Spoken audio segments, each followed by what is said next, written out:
Bonjour à tous. Alors aujourd'hui, on va s'intéresser à l'une des périodes les plus importantes, si ce n'est la plus importante de l'histoire de France. Et cette période, c'est la Révolution française et le Premier Empire. Alors pour bien comprendre tout ça, on va diviser cette vidéo en 3 parties. Dans un premier temps, on va étudier les débuts de la Révolution, c'est-à-dire de 1789 à 1792, puis on va s'intéresser à la République et à la Terreur, c'est-à-dire de 1792 à 99, et enfin on va analyser l'Empire, c'est-à-dire de 99 à 1815. Alors, c'est parti précisément pour notre première partie. Donc, imaginez la France en 1789. C'est un royaume qui est dirigé par un monarque absolu, ce monarque qui est Louis XVI, et dans ce royaume, la société est divisée en 3 ordres. Il y a le clergé, la noblesse, et le tiers-état, qui regroupe en fait la très grande partie de la population. Parce que, pour être précis, ça représentait environ 98% des Français. Ce qui fait que les inégalités sont criantes, puisque les privilèges des 2 premiers ordres pèsent énormément sur tout le reste du peuple. Parce que, dans ce système, le clergé et la noblesse, ils sont exemptés de la plupart des impôts et des taxes, qui, forcément, ça doit bien retomber sur quelqu'un, et donc ça retombe sur le tiers-état. Et puis, à cela, cerise sur le gâteau en quelque sorte, il y a aussi une grave crise économique et financière. En fait, les caisses de l'État sont vides, la dette publique est colossale, bon, ça c'est en grande partie à cause des dépenses de la cour, mais il y a aussi l'engagement de la France dans la guerre d'indépendance américaine qui commence aussi à peser lourd dans la balance. Et puis, en plus de tout ça, il y a aussi de mauvaises récoltes qui entraînent des disettes et une hausse très importante du prix du pain. Donc, voyez un peu le tableau, avec tout ça, eh bien, le pays est vraiment au bord de l'explosion. Et justement, l'explosion, elle va arriver.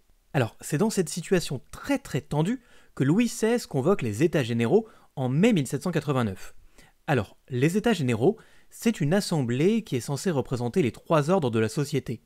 Mais c'est vraiment très rare, puisque c'est une institution très ancienne qui n'a en fait pas été réunie depuis 1614. Mais bon, toujours est-il, l'assemblée est convoquée, chaque ordre élit ses représentants et rédige des doléances. Alors les doléances, ce sont des listes avec des revendications. Mais dès l'ouverture de ces états généraux, eh bien vraiment les tensions sont palpables. Dès le début, les députés du tiers-état, qui représentent comme on l'a dit vraiment la majorité de la population, ils refusent le vote par ordre parce que ça les désavantage. Vous voyez, parce qu'en fait, ils n'auraient que 1/3 des votes, alors qu'en fait ils représentent 98% de la population. Ce qu'ils veulent, c'est que les décisions soient prises à la majorité des députés et non à la majorité des ordres. Donc le 17 juin, ils se proclament Assemblée nationale. Mais le 20 juin, ils trouvent leur salle de réunion fermée. Alors ça les arrête pas, et ils décident de se rendre dans la salle du jeu de paume et de prêter serment de ne pas se séparer avant d'avoir donné une constitution à la France. Alors ça, vraiment, c'est très important, c'est un acte fondateur, puisque c'est le début concret d'un bras de fer avec la monarchie. Et précisément, c'est que le début. Le 14 juillet, le peuple de Paris, qui est à la fois affamé et en colère, prend la Bastille. Parce que la Bastille, c'était vraiment la forteresse qui était le symbole de l'arbitraire royal, où le roi faisait enfermer ses opposants par une simple lettre de cachet, sans jugement. Et donc, cette journée, qu'on célèbre d'ailleurs encore aujourd'hui, comme notre fête nationale, enfin, techniquement, on célèbre aussi la fête qui aura lieu 1 an plus tard, mais toujours est-il, c'est quand même lié à cet événement, et ça marque vraiment le début de la Révolution. Alors, dans les semaines qui suivirent, l'Assemblée constituante, qui est formée par les députés du tiers-état, et qui est aussi rejointe par des membres du clergé et de la noblesse, décide d'entreprendre de grands changements. Pour commencer, le 26 août, elle adopte la Déclaration des droits de l'homme et du citoyen. Alors maintenant, ça paraît comme une évidence, mais c'est un texte fondamental qui proclame l'égalité de tous devant la loi, la liberté d'expression, de conscience, mais aussi le droit à la sûreté et la résistance à l'oppression. Et tout ça, ce sont des principes qui inspirent encore aujourd'hui notre République. Ensuite, dans la foulée, dans la nuit du 4 août, l'Assemblée abolit les privilèges féodaux, c'est-à-dire la dîme, les corvées, les droits seigneuriaux. Bref, vraiment c'est un véritable séisme qui ébranle l'ordre social de l'ancien régime. Et ça continue, les réformes vraiment s'enchaînent à un rythme effréné, et en 1790, la constitution civile du clergé réorganise l'Église de France en faisant des prêtres des fonctionnaires payés par l'État. Ça va aussi susciter une grosse opposition d'une partie du clergé, mais aussi des fidèles. Mais c'est surtout la fuite du roi Louis XVI en juin 1791 qui précipite les événements. Vous voyez, sentant que la tension montait rapidement, eh bien le roi tenta de quitter secrètement Paris pour rejoindre les troupes royalistes à la frontière. Et ça marque vraiment un tournant parce que ça discrédite complètement la monarchie aux yeux des Français. En fait, qu'est-ce que c'est qu'un roi qui fuit son propre pays? Donc Louis XVI est ramené de force à Paris et il est assigné à résidence aux Tuileries. Et c'est dans ce contexte que les tensions atteignent leur paroxysme en 1792. Le 20 avril, pour être exact, l'Assemblée déclare la guerre à l'Autriche. Et juste petite précision, le souverain de l'Autriche, c'est le frère de Marie-Antoinette. Donc c'est le début de ce que l'on appelle les guerres révolutionnaires qui vont durer plus de 20 ans. Donc voilà pour notre première partie. Alors on a vu comment en l'espace de 3 ans, la France est passée d'une monarchie absolue à une république, mais ça s'est pas fait sans casse, c'est-à-dire au prix de bouleversements politiques et sociaux majeurs. À partir de ce moment, ça va être le début d'une nouvelle phase de la Révolution qui va être marquée par l'avènement de la République, mais aussi par la radicalisation croissante jusqu'à la terreur. Donc, ce que l'on va voir dans cette deuxième partie, c'est comment la France est passée en quelques années de la monarchie à une république démocratique, puis ensuite à un régime de terreur, avant de se stabiliser progressivement. Alors, le premier acte de cette nouvelle séquence révolutionnaire, c'est la journée du 10 août 1792. Parce que depuis la tentative de la fuite du roi à Varennes en juin 1791, on avait vu que la monarchie était de plus en plus contestée. Et puis les tensions internationales, avec la déclaration de guerre à l'Autriche en 92, exacerbent encore plus les oppositions intérieures. Et c'est dans ce contexte que, le 10 août, les sans-culottes parisiens, qui étaient soutenus par les fédérés venus de province, prirent d'assaut le palais des Tuileries où résidait Louis XVI. Donc le roi fut arrêté et la famille royale emprisonnée. Alors ça, c'est que le début. Après, quelques semaines plus tard, le 21 septembre, alors que les armées ennemies menaçaient encore les frontières, la toute nouvelle Convention nationale proclama l'abolition de la royauté et l'avènement de la République. Et là, c'est vraiment une rupture majeure, parce que pour la toute première fois, la France adopta un régime républicain, c'est-à-dire fondé sur la souveraineté populaire. Mais immédiatement, la jeune République est en danger, parce que non seulement à l'extérieur, elle doit faire face à une Europe qui est vraiment monarchique et qui est coalisée contre elle, mais à l'intérieur, elle est aussi confrontée à plein d'oppositions, comme la révolte fédéraliste, l'insurrection vendéenne et aussi les complots royalistes. Bref, vraiment pour faire face à tous ces périls, la Convention mit en place un gouvernement révolutionnaire qui était dominé par les montagnards de Robespierre. Et là, c'est le début d'une dérive vers un régime de plus en plus autoritaire et répressif, c'est-à-dire la terreur. Alors, l'événement le plus marquant et surtout le plus lourd de conséquences de cette période, c'est bien évidemment l'exécution de Louis XVI en janvier 93, qui fut suite à un procès expéditif devant la Convention. Ça, c'est vraiment ultra important parce que la mort du roi, c'est un point de non-retour qui radicalisa la Révolution et qui provoqua l'entrée en guerre de la plupart des monarchies européennes contre la France régicide. Mais étonnamment, d'une certaine façon, dans le même temps, les armées révolutionnaires, qui sont galvanisées par le danger, remportent malgré tout des victoires décisives et commencent à exporter ces idées révolutionnaires dans tous les territoires acquis, comme en Belgique et en Rhénanie. Donc ça, c'est pour l'extérieur. Mais à l'intérieur, la terreur continue de s'abattre sur tous les ennemis supposés de la Révolution, et la loi des suspects permet d'arrêter et d'emprisonner arbitrairement. Vous voyez, le climat est tellement tendu qu'en fait, c'est presque comme si toute personne suspecte était d'emblée présumée coupable. Ce qui fait que les exécutions se multiplièrent en faisant des dizaines de milliers de victimes. Et sur le même plan, le christianisme fut violemment attaqué au nom du culte de la raison, puis du culte de l'être suprême. Mais j'imagine que vous pouvez vous en douter, la terreur finit même par se retourner contre elle-même. Et le 9 Therminor de l'an 2, alors en langage courant c'est-à-dire le 27 juillet 1794, Robespierre fut renversé par une conjuration de députés et guillotiné le lendemain avec ses principaux partisans. Alors ça marqua la fin de la terreur et le début d'une sorte de phase de normalisation. Premièrement sous la Convention thermidorienne, puis ensuite sous le Directoire à partir de 1795. Alors le Directoire, ce fut un régime plus modéré qui tenta de stabiliser les acquis révolutionnaires tout en mettant fin aux excès de la terreur. Bon, on reste quand même dans un contexte révolutionnaire, et pour reprendre l'expression de l'historien René Raymond, la révolution n'est pas vraiment encore entrée au port.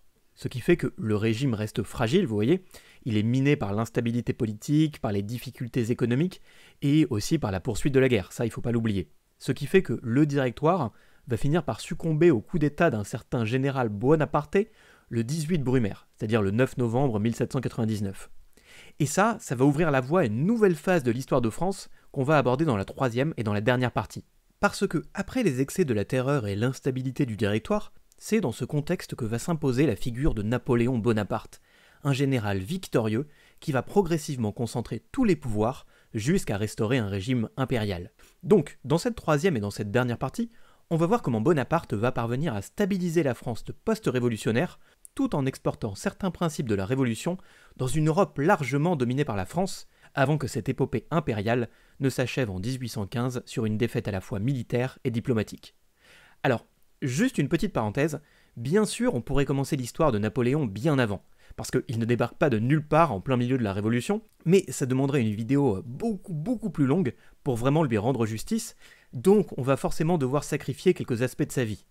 On va commencer notre histoire en 1799, lorsque le général Bonaparte, auréolé de ses victoires en Italie et en Égypte, prit le pouvoir par un coup d'État, avec le soutien des élites politiques lassées de l'instabilité du Directoire. Donc c'est là que commence le début du consulat.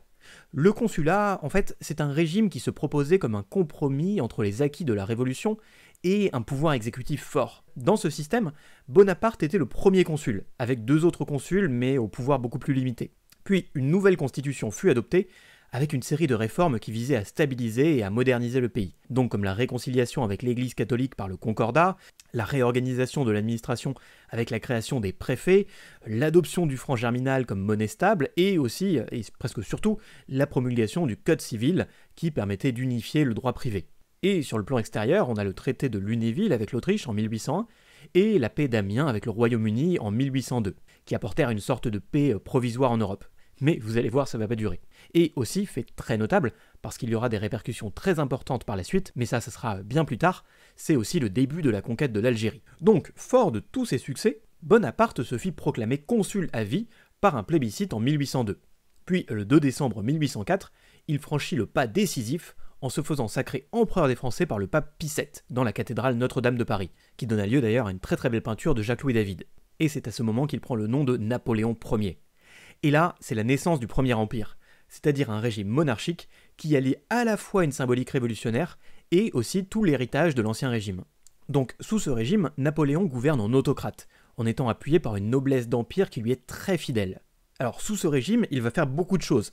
Notamment, il va poursuivre la modernisation de l'État, avec la création de la Banque de France, des lycées et aussi de l'université impériale.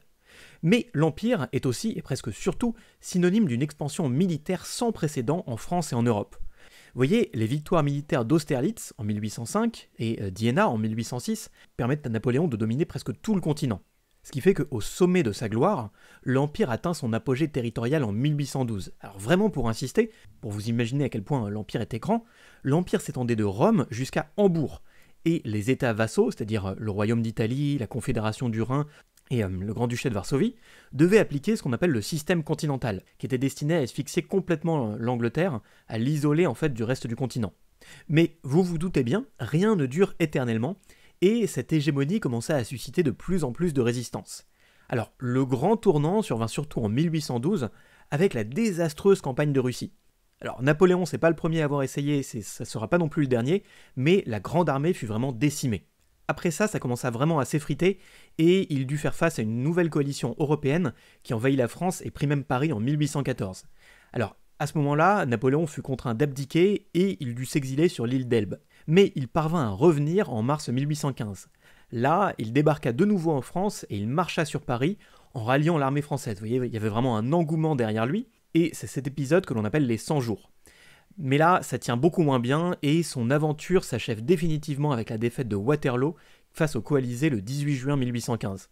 Là, de nouveau, Napoléon dut abdiquer, donc une seconde fois, et il fut déporté sur l'île de Sainte-Hélène, qui était cette fois-ci beaucoup plus loin puisque c'est vraiment au milieu de l'Atlantique, et il mourut sur cette île en 1821. Et c'est comme ça que s'acheva l'épopée napoléonienne qui, en l'espace de 15 ans, remodela profondément toute la France et l'Europe. Alors, pour dire quelques mots, oui, on peut dire en effet que si l'Empire a trahi d'une certaine façon les idées de la Révolution en restaurant un pouvoir personnel et héréditaire, mais d'une certaine façon, il en a aussi consolidé certains acquis, comme par exemple l'égalité civile, et aussi il a continué le projet de modernisation de l'État.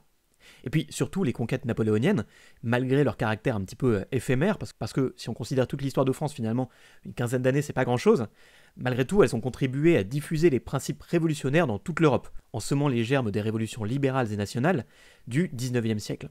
Et c'est ça, en fait, d'une certaine façon, l'héritage paradoxal de cette période qui est à la fois fondatrice, mais aussi très complexe de notre histoire. Et sur ce, on en a terminé avec cette petite présentation de la période révolutionnaire en France. Alors évidemment, c'est une vidéo qui est assez courte, donc on est passé rapidement sur beaucoup de choses, mais j'espère que ça vous aura intéressé et que ça vous donnera envie d'en apprendre davantage.